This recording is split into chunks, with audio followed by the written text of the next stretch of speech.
Hey, let's talk about Kieran and the Bush, shall we? Kieran Because and the Bush. on I-98 FM, it's Kieran and the Bush. Because this is a really interesting conversation. And I'm going to play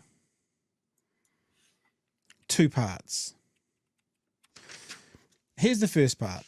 We'll do the Wellington thing second. Here's the first part. Kieran and the Bush talked a little bit about inflation. They talked a bit about who gets credit for it. And Kieran was very clear that there are, and we used the term fishhooks last night, and he kind of used that term as well. And mentioned rents are still going up, and Kieran does mention, where is this downward pressure we've all been promised? And then, and I'm not playing that part of it because they have a backwards and forth here as well, which kind of covers that. And then the Bush gets a chance to answer who gets the credit and why rent's still going up. And let's talk about inflation, et cetera, et cetera, et cetera.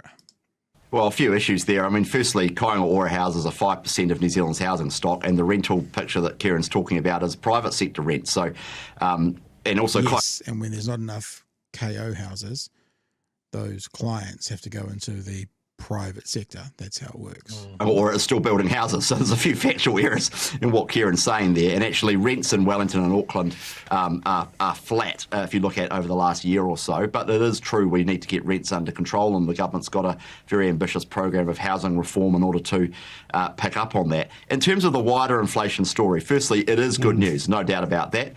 Down to 2.2%. A year ago it was 5.6%. You got to remember, in the budget, the Labour Party said that the tax cuts that National put in place was going to drive inflation and lead to increased inflation. That has not happened, and that was... Yeah, we're just going to pause this here, right? So that has not happened. Here is a report from Chief Economist Paul Conway delivering a speech on inflation. I was going to play, but I'll just read you one paragraph. This is what he says.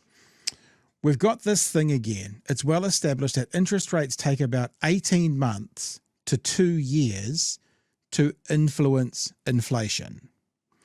But the influence, there's quite a transmission, sort of channel from interest rate changes to inflation. So if we change the OCR markets, react virtually instantaneously. If we change the OCR markets react virtually instantaneously.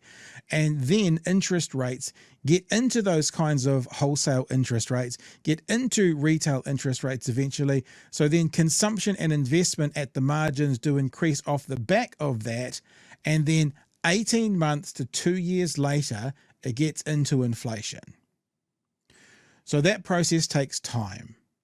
That'll do. So when the Bush says, tax breaks and, it's been 4 months and we haven't seen it, expect to see it at the end of next year and then the following 6 months after that. When interest rates impact inflation, it'll be then. And what's happening in 2.5 years?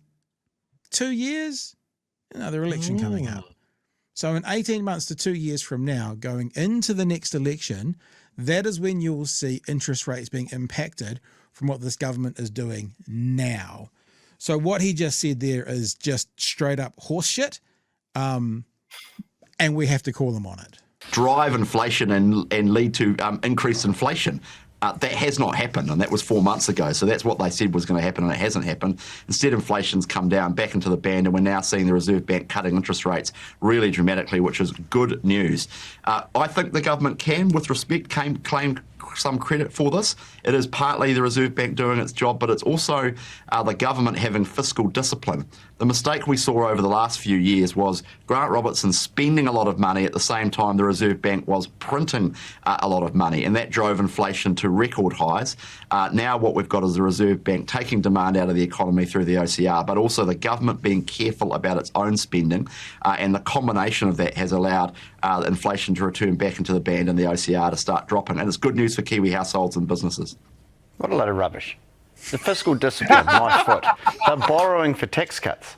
It's like paying the mortgage with a credit card. And the only person that's saying they're not borrowing for tax cuts is them. Everybody else. This is something that I actually would like this government to be asked. I wrote it down. This will be the question. So, Mr. Bishop, would you need to borrow if you weren't doing tax breaks and interest deductibility for landlords? Because they keep saying, in fact, Nikki Noboats was saying things about, we're not borrowing for tax cuts, we're borrowing for, what was it, day-to-day needs, day-to-day groceries or something, It's like, well, would you have to borrow, though, anything if you weren't doing tax cuts or you weren't doing interest deductibility? And they're not answering that. SCR to start dropping, and it's good news for Kiwi households and businesses. What a load of rubbish. The fiscal discipline, my foot. They're borrowing for tax cuts. It's like paying the mortgage with a credit card. And the only person that's saying they're not borrowing for tax cuts is them. Everybody else, every objective observer is saying that it's a dumb thing to do it, and they're doing it. They're borrowing more than it was borrowed under us, except for that COVID year, throughout the whole time. And they say they're the fiscal managers.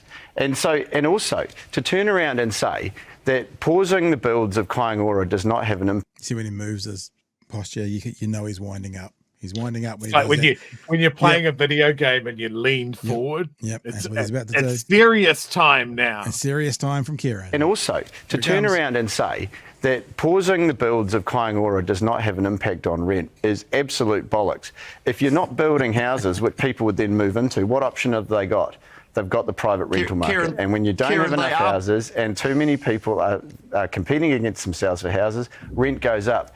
And if you're going to be talking about promises, remember what they said about the tax cut for landlords? Downward pressure on rents, they said. And what happens? Lo and behold, it goes up to a record level. Chris. So I think Kieran might have been watching last night because, some good vibes going on there.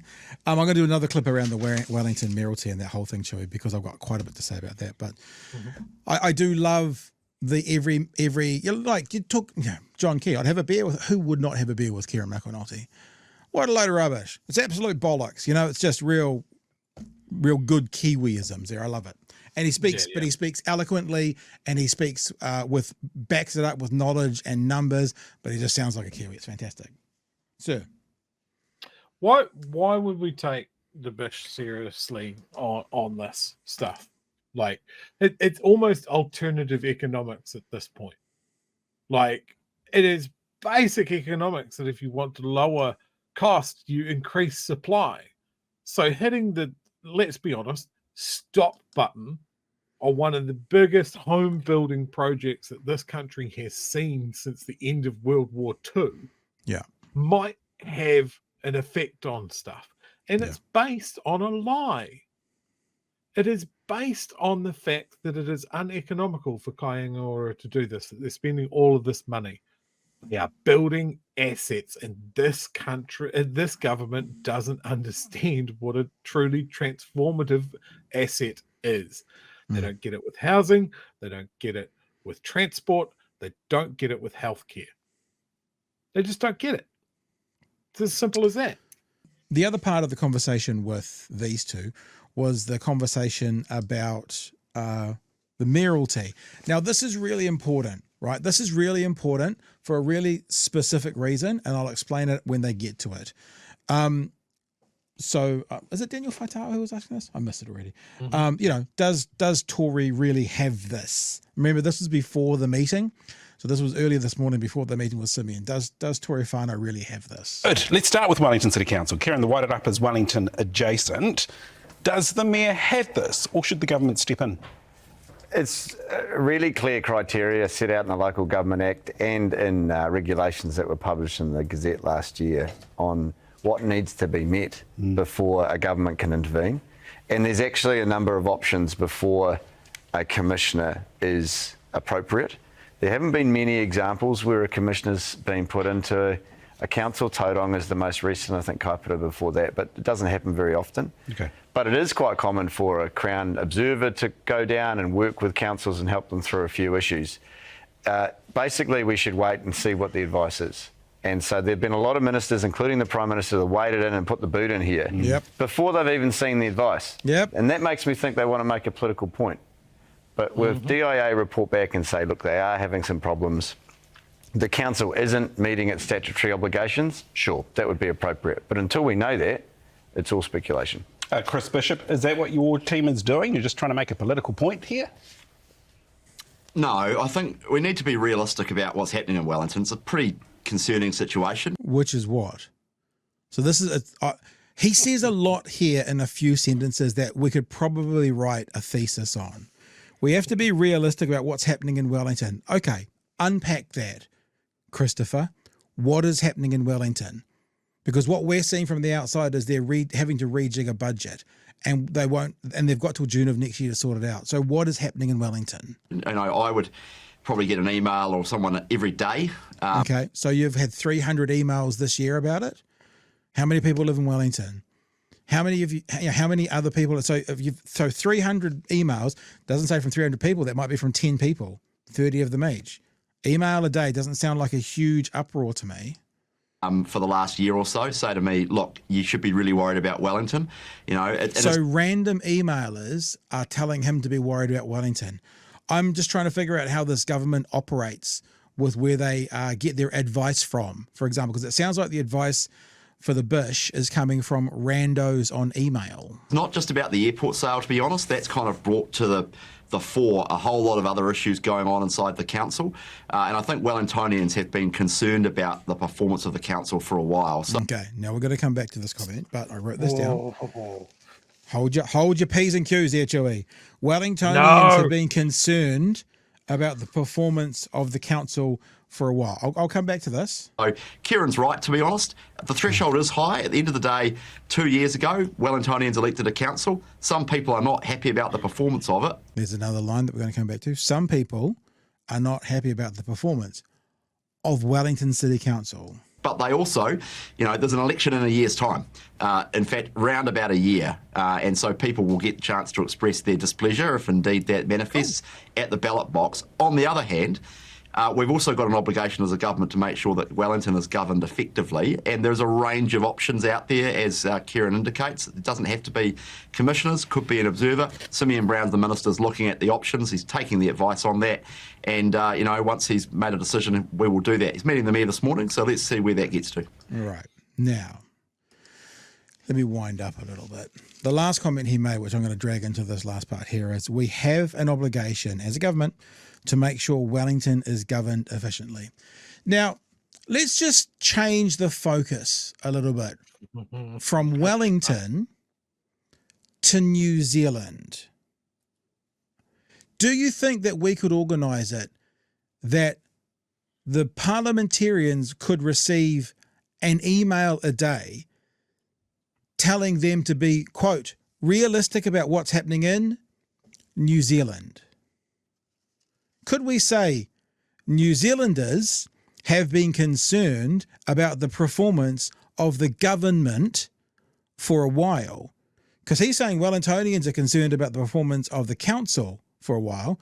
Well, what if the whole of the country was concerned about the performance of the government? Some people are not happy about the performance of the council. Hey, some people are not happy about the performance of the government. We have an obligation as the government to make sure Wellington is governed efficiently. Well, we have a fucking obligation as the voters in this country to make sure New Zealand is governed efficiently. I'm just really intrigued that they think that they can go in when it seems like, and I'm still saying seems like because we haven't seen the evidence yet, when it seems like there's not very much going on there to be concerned about, and they're using language that if you use that language about them, the government, would still be accurate. Some people are not happy about the performance of the government. True. New Zealanders are concerned. Remember, he said Wellingtonians. Does he mean every single person in Wellington? No. New Zealanders, every single person in New Zealand? No. New Zealanders have been concerned about the performance of the government for a while.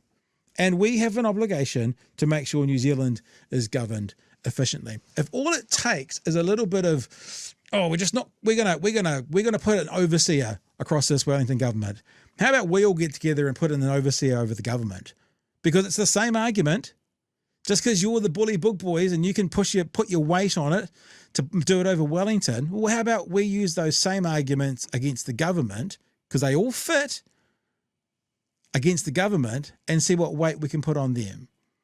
That's the point that I wanted to bring out from this conversation, Chewy. I get the feeling, I get the sense you knew where I was going halfway through that.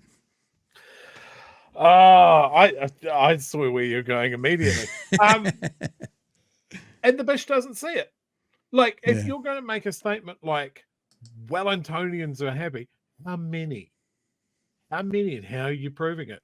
It's almost like you should have some sort of way of working out who people want as councillors representing them. If only there was some sort of way, maybe every 3 years or so. I don't know. It sounds too hard to solve. He almost stumbled into it, that it's fucking next year. Yeah. Are things that dire that we can't wait a year? I think what they know is that it's not the majority of Wellingtonians, that it is a vocal minority that are pissed that they lost the last election. And that's why you've got these businesses at the moment that are writing open letters to the council complaining about cycle lanes ruining their business when they have shit Google reviews going back 3 years. Yeah. I'm sorry your business failed. It's not because someone can cycle past it without getting hit by a truck now. Yeah. Look, the rhetoric they're using just needs to be called out. And look, I think Kieran was very balanced there. He was like, well, he didn't use the word evidence, but when we see the evidence, if it warrants an overseer, then we put in an overseer. That's how you do it. So I'll come right back to the original point of the conversation when we were talking about it earlier. Why are they making such a big deal about Tory whānau and the Wellington Council? Because as you just said, Chewy, pardon me, the election is next year, right? That means the middle of next year is when this draft is due. Are they going to wait for the draft and then put in an overseer for the last 2 months? Of course they're not. This is all smoke and mirrors, but the question is why? Why didn't we have this with Gore? Why are we having this now? Well, there's something else going on, and we need to have like a group of people that get together and investigate politicians, and then we need like a way for them to disseminate the information out to the public. We used to have that when I was growing up. It was called news. It seems to be hard to define these days, but that's what we need. This just ties into the absolute avalanche of bullshit that Tory whānau's had to be dealing with since she was elected. Yeah. Like, and it's hard not to look at those things and go, is this an orchestrated campaign? When the same councillors that are causing problems this point and going outside of council directly to government and going, oh, it's a fucking shambles because the person that beat me for mayor has done this thing that we all participated in. You know, when you've got other councillors that'll go, oh, we've seen, I know people that have seen this video that nobody has seen, nobody has produced. Yeah. You know, it is just character assassination because it's a green mayor. And please, I get an email a day, says Bish. No, you don't. You don't read the emails. They don't come to your phone in your pocket. Your PA reads them, or probably your PA's PA reads them. You don't know. And even if that was the case, dude, if I was in charge of something that had 5 million customers and I got 300 complaints in 1 year, I'd be like, we're fucking smoking it. This is like, percentage-wise, this is basically zero. It's like, don't give us that horse shit. You know, I'm just intrigued to find out what it really is now, Chewy. Hopefully Paula Penfold's onto it because she always finds out.